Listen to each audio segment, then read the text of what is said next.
Hello friends, welcome to लक्ष्य law academy. Well friends, हमारी जो क्वेश्चन की सीरीज़ हम लेकर के आते हैं उसमें मध्य प्रदेश सिविल जज 2020 के लिए जो सबसे महत्वपूर्ण प्रश्न संग्रह है वो स्पेसिफिकली एमपीपीएससी के स्टूडेंट्स और व्यापम के स्टूडेंट्स के लिए बहुत इम्पोर्टेंट है। तो इसको अभी देखें और साथ ही साथ हम इस सीरीज़ में आप लोगों की भी इन्वॉल्वमेंट चाहते हैं, जिसमें हम जो क्वेश्चंस आपको बताएंगे उसमें कुछ स्पेसिफिक जो एक्स्ट्रा चीज़ें हैं वो हमारी तरफ से टास्क रहेंगे आपको अटेम्प्ट करने के लिए।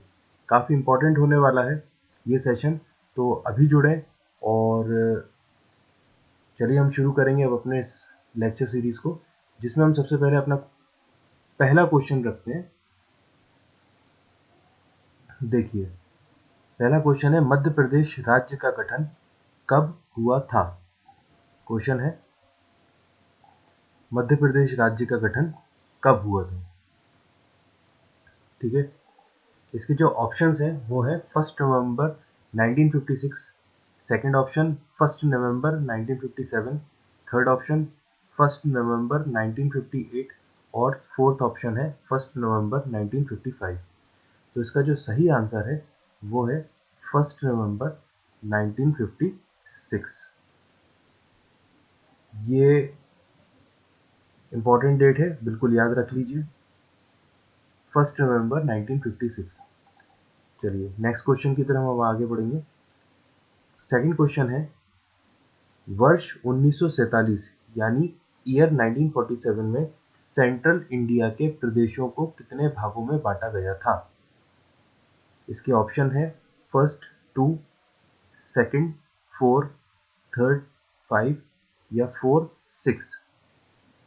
2 भागों में बांटा गया या 4 भागों में या 5 में या 6 में? तो इसका जो सही आंसर है वो है 4, B4। अब इस क्वेश्चन में आपको जो टास्क है वो ये है कि ये जो 4 भाग थे ये कौन कौन से थे। आपको इस क्वेश्चन में कमेंट करके बताना है ये 4 भागों के नाम क्या क्या थे। ठीक है, चलिए अब हम आगे बढ़ेंगे हमारे थर्ड क्वेश्चन की तरफ। क्वेश्चन नंबर 3 है, राज्य पुनर्गठन आयोग की स्थापना किस वर्ष की गई थी? राज्य पुनर्गठन आयोग की स्थापना किस वर्ष की गई थी? आपके ऑप्शन है फर्स्ट 29 अगस्त 1953, सेकंड 29 दिसंबर 1953, थर्ड 28 अगस्त 1953 और फोर्थ है 29 दिसंबर 1954।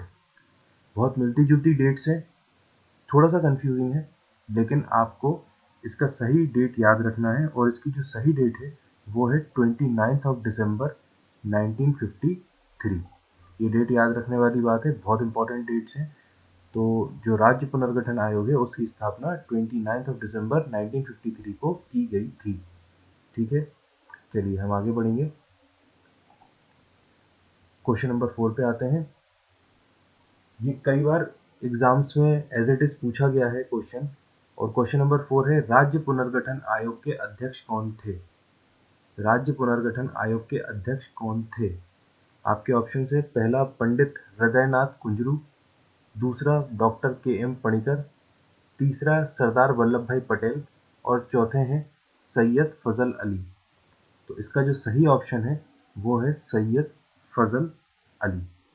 ये आपका चौथा नंबर का ऑप्शन है, सैयद फजल अली। इनकी अध्यक्षता में राज्य पुनर्गठन आयोग का निर्माण हुआ था। ठीक है, चलिए हम आगे बढ़ेंगे हमारे फिफ्थ क्वेश्चन में। फिफ्थ क्वेश्चन में, इनमें से किस नगर का नाम चंद्रशेखर आजाद नगर किया गया है? आपके ऑप्शंस हैं, पहला भाभरा, दूसरा झाबुआ, तीसरा रतलाम और चौथा सतना। तो इसका जो सही ऑप्शन है वो है भाभरा। ये चंद्रशेखर आजाद नगर नाम किया गया है इस जगह का, भाभरा। अब आपको ये बताना है कि भाभरा किस जिले में पड़ता है, और भाभरा जिस जिले में पड़ता है वो जिला मध्य प्रदेश के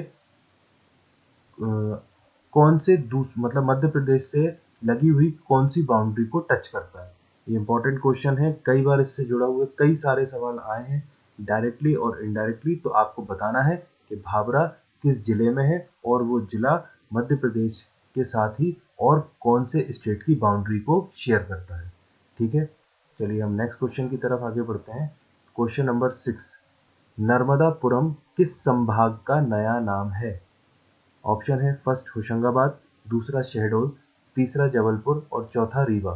तो इसका जो सही ऑप्शन है वो है फर्स्ट होशंगाबाद। ठीक है, याद रखने वाली चीज़ है, नर्मदापुरम होशंगाबाद संभाग का नया नाम है। अब इसमें आपका टास्क ये है कि आपको बताना है कि हमारे मध्य प्रदेश में कितने संभाग हैं, अभी करंट में कितने संभाग हैं और उन संभागों के अलग अलग कितने कितने जिले उन संभागों में बटे हुए हैं। ये आपको कमेंट करके बताना है। ये आप लोगों का टास्क है, बिल्कुल याद रखिएगा, कई बार क्वेश्चंस एज इट इज आते हैं इससे। तो नया नर्मदापुरम है और बाकी आपको कमेंट करके बताना है। क्वेश्चन नंबर 7 की तरफ बढ़ेंगे। 10वां संभाग किसे बनाया गया है? 10वां संभाग किसे बनाया गया है? रिसेंट क्वेश्चन है, कई बार आ चुका है, याद रखने वाली बात है। तो इसका सही आंसर है शहडोल को। शहडोल को 10वां संभाग बनाया गया है।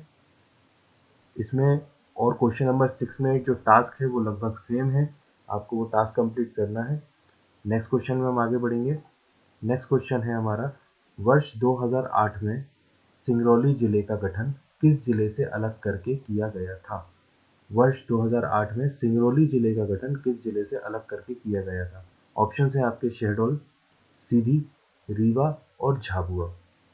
तो इसका जो सही आंसर है वो है सीधी। मध्य प्रदेश की 2008 में सीधी जिले से सिंगरौली को अलग किया गया था। अब इसमें आपको ये बताना है, इसमें जो टास्क है ये बहुत इंपॉर्टेंट टास्क है। आपको ये बताना है कि मध्य प्रदेश में अभी तक कितने जिलों से अलग अलग करके कितने नए जिले बने थे।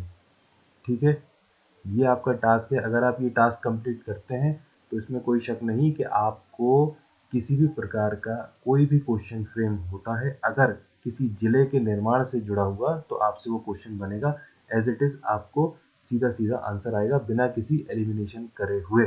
तो आपको याद रखना है और ये बताना है कमेंट करके कि कौन कौन से और दूसरे जिले अपने अपने स्थानीय जिलों से अलग करके बनाए गए थे। जैसे अशोकनगर हो गया, उसके बाद आपका अलीराजपुर हो गया, आगर मालवा हो गया। इसी तरह बाकी जितने भी थे वो कब कब हुए और कौन कौन से थे। तो कमेंट ज़रूर कीजिएगा। चलिए नेक्स्ट क्वेश्चन पे आगे बढ़ेंगे हम। क्वेश्चन नंबर 9 है, प्रदेश के किस संभाग में सर्वाधिक जिले शामिल हैं? ऐसा कौन सा संभाग है प्रदेश का जिसमें सबसे ज़्यादा जिले इन्वॉल्व या शामिल हैं? तो हमारे ऑप्शन जो है वो इंदौर, दूसरा जबलपुर, तीसरा उज्जैन और चौथा ग्वालियर। इसका जो सही आंसर है वो है इंदौर। आंसर इंदौर है, लेकिन इसमें भी आप लोगों के लिए एक टास्क है कि आपको ये बताना है कि कौन कौन से संभाग में कितने कितने जिले ऑलरेडी हैं। जैसे इंदौर में 9 है, उसी तरह आपको बताना है कि जबलपुर में कितने हैं, ग्वालियर में कितने हैं, भोपाल में कितने हैं, सागर में कितने हैं, शहडोल में कितने हैं। तो ये आपके लिए बहुत इंपॉर्टेंट टास्क होने वाला है, क्योंकि इसमें अगर कोई भी संभाग से जुड़ा हुआ क्वेश्चन आता है तो आपसे एज इट इज बनेगा और आपके नंबर बिल्कुल यथार्थ श्योर शॉट होंगे। चलिए हम नेक्स्ट क्वेश्चन की तरफ आगे बढ़ेंगे और हमारा नेक्स्ट क्वेश्चन और लास्ट क्वेश्चन है, विंध्य प्रदेश की राजधानी कहाँ है? मैं आपको पहले ही एक क्वेश्चन आ चुका था कि कितने पार्ट में मध्य प्रदेश को बांटा गया था, तो उसमें से एक पार्ट जो है वो विंध्य प्रदेश भी है। और विंध्य प्रदेश की राजधानी के बारे में क्वेश्चन है, तो वो कहाँ है? इसके आपके ऑप्शन है भोपाल, जबलपुर, ग्वालियर या फिर रीवा। तो इसका जो सही ऑप्शन है वो है रीवा। याद रखने वाली चीज़ है। अब इस सीरीज के ये 10 क्वेश्चंस थे। इन 10 क्वेश्चंस में से मैंने आपको कुछ टास्क दिए हैं, तो वो टास्क आप ज़रूर कंप्लीट कीजिएगा। ये बहुत इंपॉर्टेंट टास्क हैं और आई होप कि अगर आपको वीडियो अच्छा लगा होगा और अगर आपको कुछ डाउट्स हैं तो आप उसको भी कमेंट कर सकते हैं। और प्लीज़ इसको लाइक करें, शेयर करिए ज़्यादा से ज़्यादा लोगों तक पहुँचाइए। और नए वीडियो में हम जल्दी ही मिलेंगे, नए क्वेश्चंस, नए टॉपिक्स और नए टास्क के साथ में। तो अभी के लिए स्टे ब्लेस्ड, टेक केयर।